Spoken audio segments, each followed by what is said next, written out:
kagandahan! Welcome to my first ever vlog. So we're here at Nona's Comfort Chicken and Bakery sa The Outlet, di ba?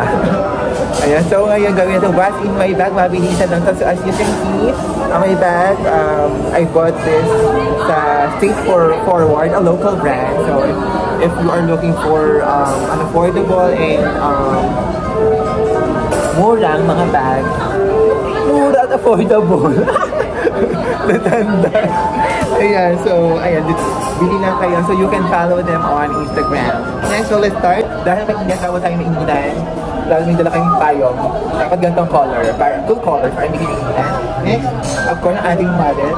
Ayan. Walang laman yan. Next, every, ano ba, naglalagay nito?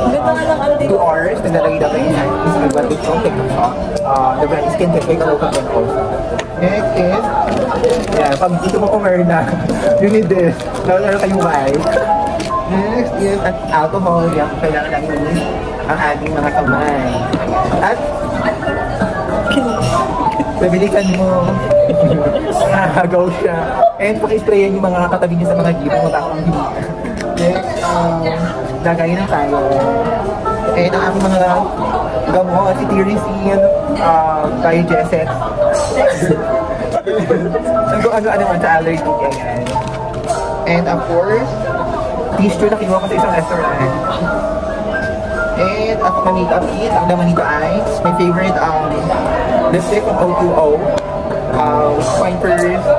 And ang pangmalaki na pang-retouch sa silig. Comb na may mga puto na ata. And of course, yung favorite cologne, yung Gingham, Bath and Body. Hindi nakakaganda yung itsura. Hindi nakakaganda yung light. From yan. Ito lang ginadala natin. Ay, ganyan din yung And brush. And pag-ibig na ating eyeglasses. That's all. And this has been PJ Kagandahan. From all the way from the city of Lebanon ng Pablo Queres. Kaya mo mga tiki-tiki. Pagpalain kayo na Panginoon. Ayun naman naman ito. Sana nagustuhan nyo. Panoorin nyo naman kung